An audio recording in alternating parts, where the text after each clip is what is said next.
Ladies and gentlemen, as we do see and witness your very empowering presence, welcoming all of you for the keynote session.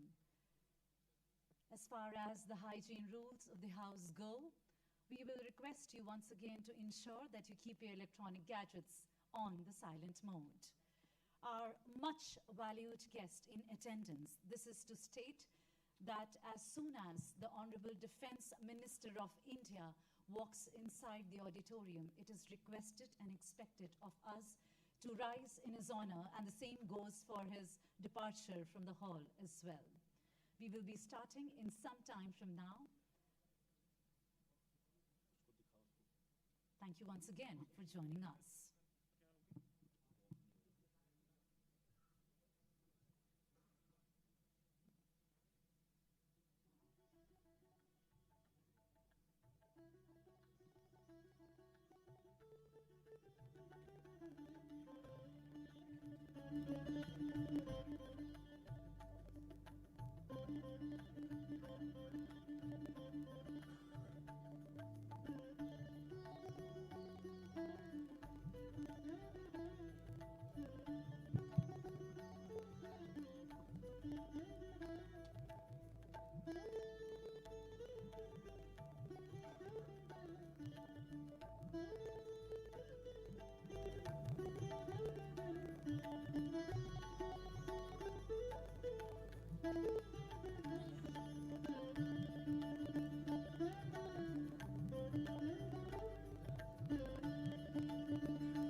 Well, you see, ladies and gentlemen, that the joy of being a human lies in the social connect.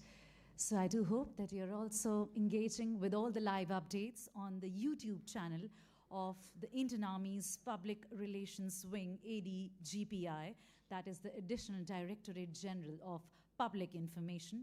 ADGPI social media channels are also active on X, Meta, Instagram, and WhatsApp, and this program is also broadcasted live in the mission areas. This is for your kind information. Thank you. Check. Hello, check.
Hello, check.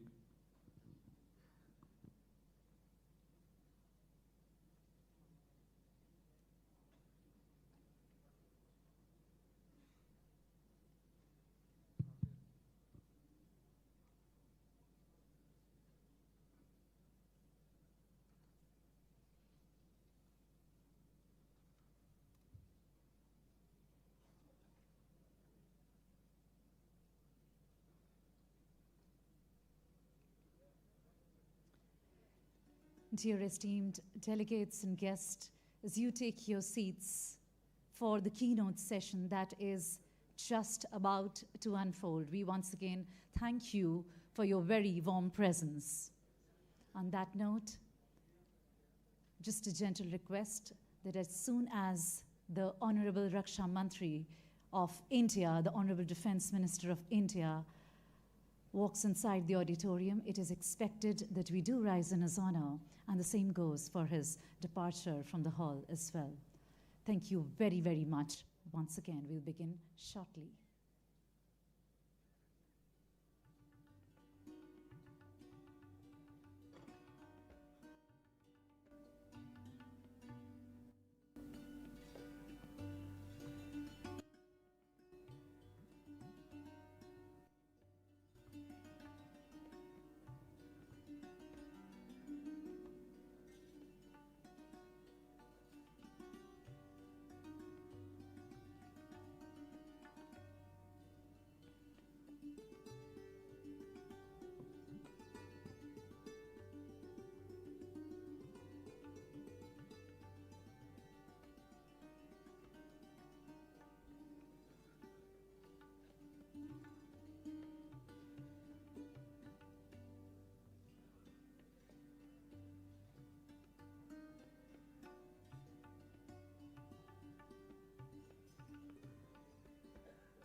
Ladies and gentlemen, we are very shortly expecting the arrival of our Honorable Defence Minister of India.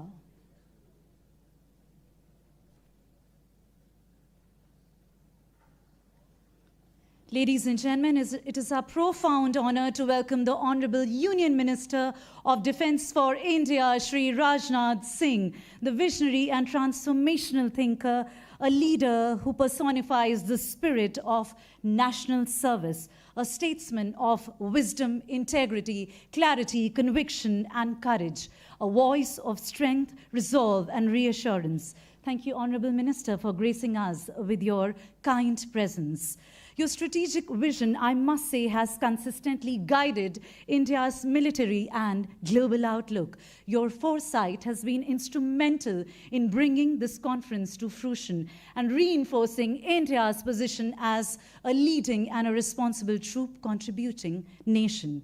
Under his leadership, ladies and gentlemen, our armed forces have strengthened operational readiness, embraced modernization, and ensured India's contribution to UN peacekeeping continue to exemplify professionalism, discipline, and operational excellence. Today on the stage, along with the Honorable Minister, we do have the esteemed presence of Mr. Jean-Pierre Lacroix, the UN Under-Secretary General for Peace Operations, General Anil Chauhan, the Chief of Defence Staff, India, General Upendra Dwivedi, Chief of Army Staff, India, and Air Chief Marshal Amarpreet Singh, Chief of Air Staff, India.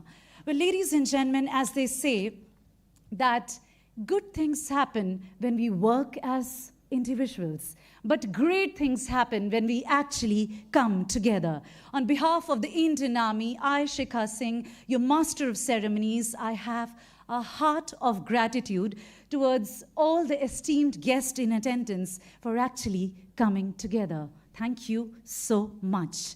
Together, as we nurture a collective resolve for the pursuit of peace and security, inclusion and impact being the watchwords, Bharat, as we feel, it is our duty as we unflinchingly commit to contribute towards global peace, stability, and international cooperation, uniting our strength so that generations to come inherit a world of justice, of progress, and lasting freedom. At this historic multilateral forum, meant to forge bilateral, multilateral ties, thereby fostering military-to-military relations, India's commitment to UN peacekeeping is mirrored both in the scale and quality of our contributions, ably driven and steered by the country's senior-most leadership. Hence, for the keynote address, ladies and gentlemen, we are indeed privileged to have the one under whose guidance our peacekeepers are indeed equipped to meet the challenges of the world's dynamic conflict zones. May I now take the distinct and the humble pleasure to invite on the dais our dynamic and charismatic leader, Honorable Defence Minister of India, Shri Rajnath Singh Ji. Honorable Minister, request you to please address the august gathering. Honorable Minister.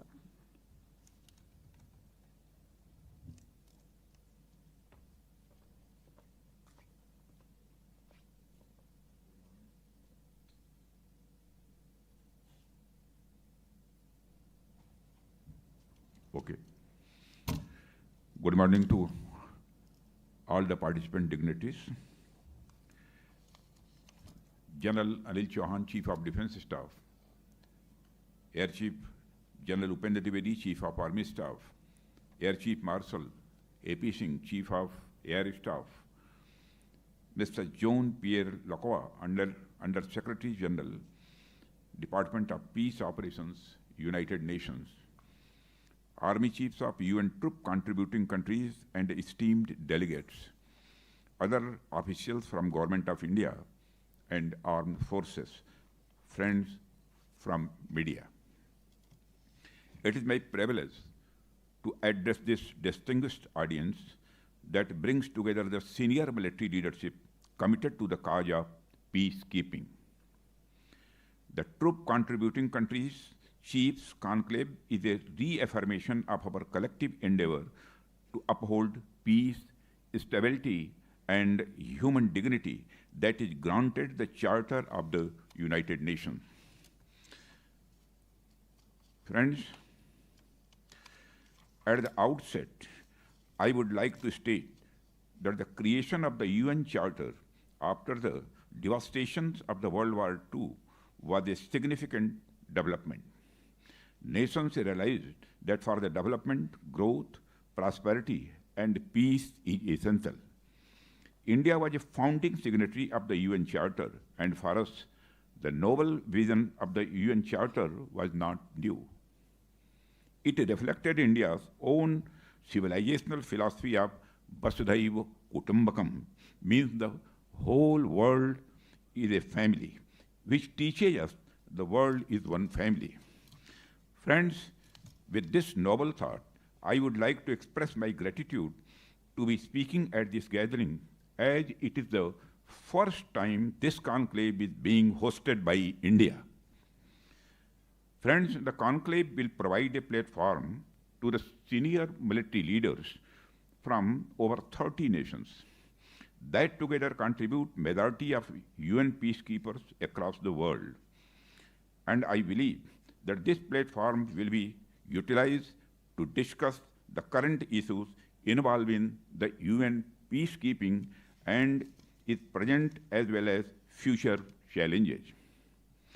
Open discussions such as these also provide us with an opportunity to explore ways and means to mitigate these challenges by strengthening cooperation and coordination among the troop contributing countries and various stakeholders. Friends, nowadays, some nations are openly violating the international rules.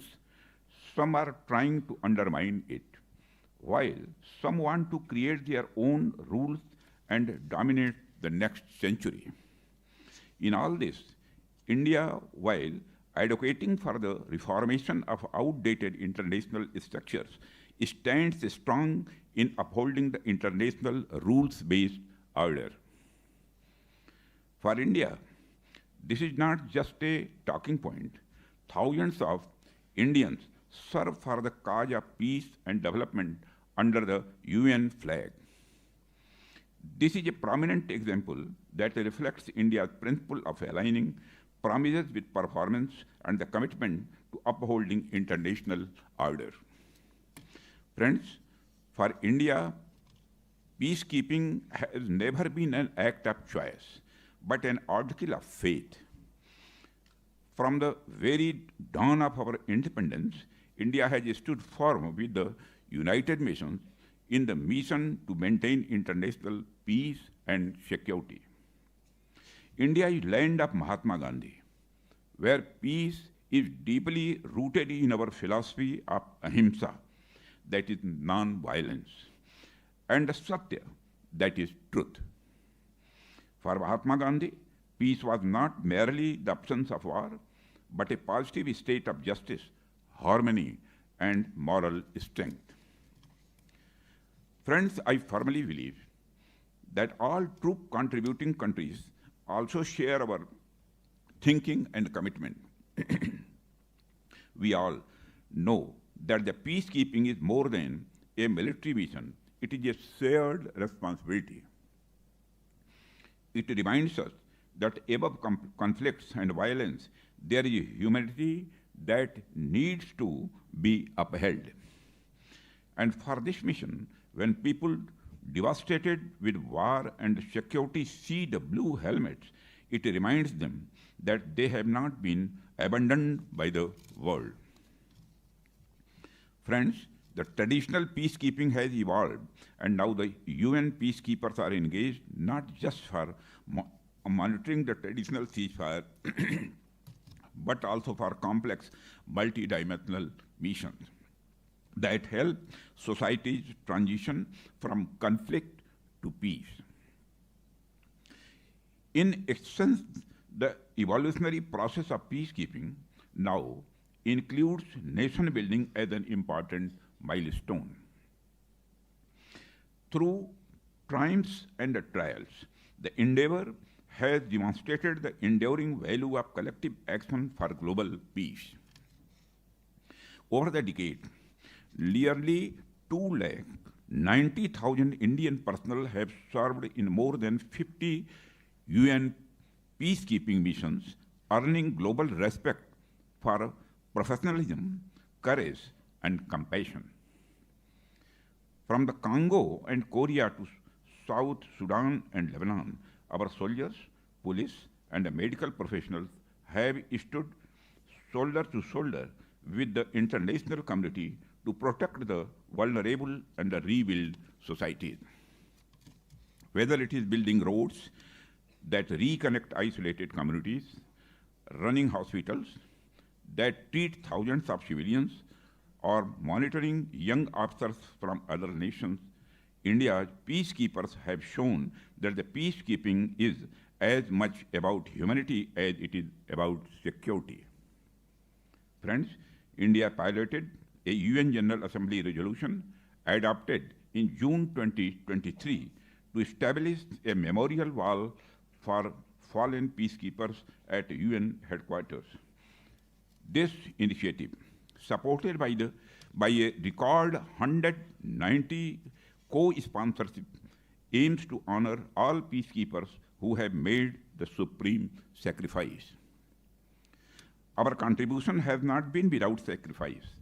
More than 180 Indian peacekeepers have laid down their lives under the UN flag. Their courage and selflessness are inscribed in the collective conscience of the humankind. We recall with reverence all the peacekeepers who laid down their lives for upholding peace. Their courage reminds us that the peacekeepers are often called upon to face dangers as grave as those in any battlefield, but with the added burden of operating under complex mandates and strict rules of engagement. Friends, today, peacekeeping faces challenges more complex than ever before. Peacekeepers are deployed in the volatile environments where asymmetric warfare, terrorism, and the fragile political settlements coexist. They often operate amid humanitarian crises, pandemics, or natural disasters, while also confronting this misinformation campaigns that can erode trust and endanger lives. Meeting these challenges demands more than bravery. It requires adaptability, innovation on part of the troop contribution countries, and a comprehensive mission-level approach taking on board relevant political actors, finance contributing countries, and other key players influencing the conflict environment to achieve the mandate. Friends, peacekeeping operations around the world are facing serious challenges. These operations often fall short due to delayed deployment, inadequate resources, and an insufficient mandate to address the root causes of conflicts. Without addressing the economic and social injustices fueling many of these conflicts, peace efforts risk becoming short-term interventions rather than lasting solutions. India's experience has seen firsthand that old models of the peacekeeping may not always be suitable to diverse cultural contexts. Our approach emphasizes respect for local cultures, values, and traditions, which can be a powerful catalyst for sustainable peace. Friends, we cannot fight today's challenges with outdated multilateral structures. Without comprehensive reforms, the UN faces a crisis of confidence. For today's interconnected world, we need a reformed multilateralism that reflects today's reality, gives voice to all stakeholders, addresses contemporary challenges, and focuses on human welfare. Friends, peacekeeping is a collaborative effort that relies on unity of purpose. It is imperative that the troop contributing countries, the UN Secretariat, host nations, and the regional organizations work in harmony to ensure envisaged outcomes.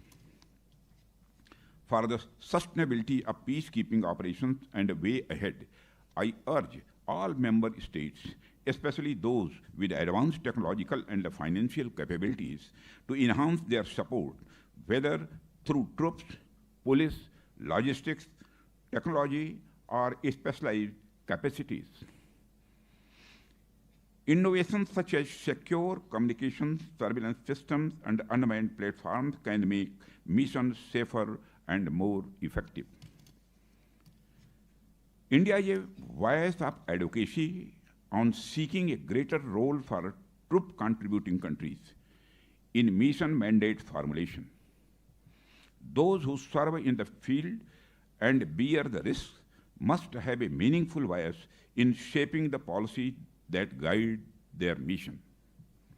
Friends, India recognizes that the success of peacekeeping depends not only on numbers, but on preparedness.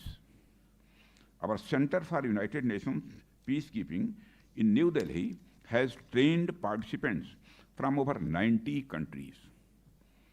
The center provides immense scenario-based learning, simulating negotiations with armed groups, humanitarian operations under threat, and civilian protection during crisis. India historically has the largest UN peacekeeping contributing country, has the necessary credentials to impart training and developing interoperability between peacekeepers from friendly foreign countries to build the mutual understanding that is essential for mission success. Under Atmanirbhar Bharat, India has developed cost-effective indigenous technologies that strengthen peacekeeping missions in form of land mobility platforms, secure communications, surveillance systems, UAVs, and medical support solutions. These innovations enhance situational awareness, responsiveness, and safety. During the conclave, you will have the opportunity to witness firsthand many of these platforms and systems that are currently deployed by India in various UN missions. Friends, one of the most inspiring transformations in peacekeeping has been the growing participation of women. Their presence enhances the mission's effectiveness, builds trust with local populations, and brings empathy into operations that often unfold in deeply human settings. India has been a pioneer in this domain.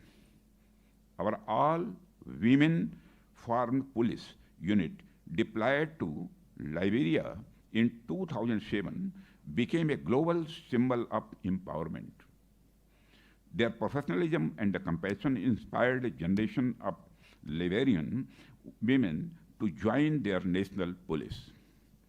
Today, Indian women officers serve in missions across South Sudan, Golan Heights, and Lebanon, leading patrols, engaging with communities, and mentoring local women and youth. They represent the best of what modern peacekeeping can achieve: inclusion, respect, and trust. In 2024, an Indian Army women peacekeeper was awarded the United Nations Military Gender Advocate of the Year Award for her exemplary service with the UN peacekeeping mission in the Democratic Republic of Congo. Friends, equally vital are our medical peacekeepers, doctors, nurses, and field medics who work tirelessly in challenging conditions. In UN field hospitals across Africa, Indian medical teams have treated thousands of civilians and the peacekeepers alike. Their service, often under challenging adversities, embodies the finest traditions of the Indian peacekeepers and ethos of the United Nations in the spirit of humanity. Friends, as we look towards the future, I would like to talk about 4 C's. This 4C formula may serve as a guiding principle for the nations that contribute towards the UN peacekeeping. I propose the 4 C's, which are enhanced consultation, cooperation, coordination, and capacity building. We need to implement this formula to ensure effective communications, meaningful engagement, innovation, and capabilities. Friends, this conclave is a timely opportunity to exchange experiences, learn from one another, and collectively strengthen our ability to meet future challenges. I am confident that the discussions here will yield valuable insights and forge stronger partnership in support of global peace. Friends, India remains steadfast in this commitment, and we are ready to contribute troops, share expertise, and support reforms that make peacekeeping more effective and accountable. Through cooperation and technology sharing, we can build missions that are better equipped, more adaptive, and more human. In an interconnected world, peace and prosperity are mutually reinforcing. India's aspiration to become a Vishwaguru, a teacher to the world, is not an assertion of dominance, but a call for collaborative and inclusive progress. We believe that by sharing our heritage of nonviolence and inner peace, we can enrich UN peacekeeping and peace-building operations, fostering a world order where harmony prevails. Let us collectively reimagine peacekeeping to build not only a safer world, but a more compassionate and resilient one of the future generations. Friends, to strengthen our commitment to UN peace efforts, India will continue to increase training and capacity building initiatives in the coming years, supporting local resilience against threats to peace and security. We commend the dedication of all UN peacekeepers and honor those who have made the ultimate sacrifice for a safer world. I would like to thank the Chiefs of Army Staff for steering this initiative and all participating nations for their enduring contribution to peacekeeping. Friends, in conclusion, I will recite a prayer that ancient Indian sages and monks wrote and dreamed for our world. Sarve bhavantu sukhina, sarve santu niramaya, sarve bhadrani pashyantu, ma kasyid dukha bhag bhavet. Om Shanti Shanti Sanskrit. This Sanskrit prayer is a prayer for the world to be happy, healthy, without suffering, and let there be welfare for all. I hope we realize this dream. May this conclave mark another step towards deeper collaboration, collective preparedness, and a lasting global peace. Thank you very much. Jai Hind.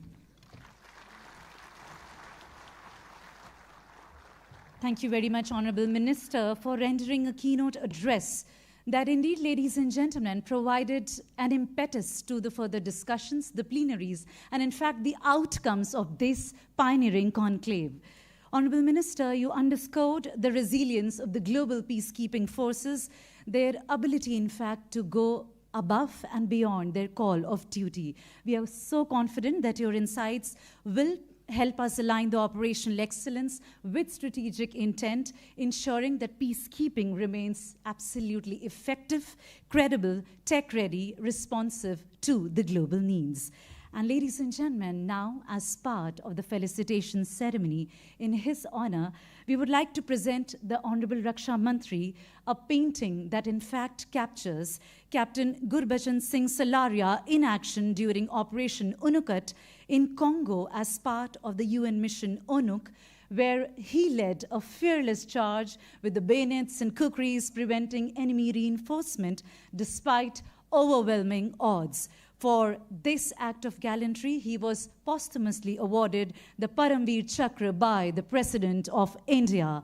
On behalf of the participating nations, may I request General Dwivedi to present this special painting and conclave souvenir to the Honorable Defense Minister of India, Shri Rajnath Singh. Ladies and gentlemen, and may I say, accompanied with your round of applause.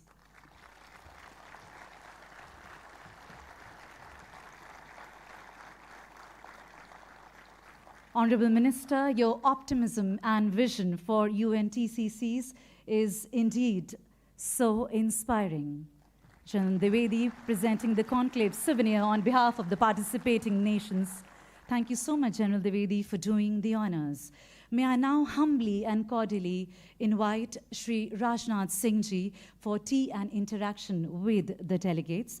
Honorable Minister, we once again thank you, and we are deeply, deeply grateful for your presence with us here today, and in fact, your very steadfast support to the Indian Armed Forces and our contributions to the global peacekeeping. Thank you very, very much, sir. Thank you. And ladies and gentlemen, we will wait, we all will wait until the esteemed dignitaries have left the hall. May we all rise in his honor.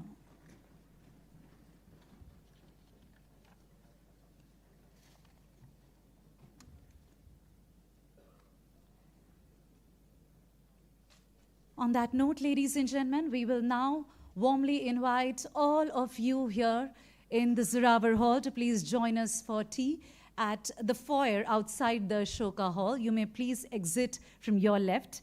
Kindly partake in some refreshments, but please note that we do reconvene at 12:25 p.m. for the plenary 2 that happens in the Ashoka Hall. So please recharge yourself. Like I said, partake some refreshments as I look forward to greeting all of you back into the Ashoka Hall in the next 30 minutes. Thank you so much.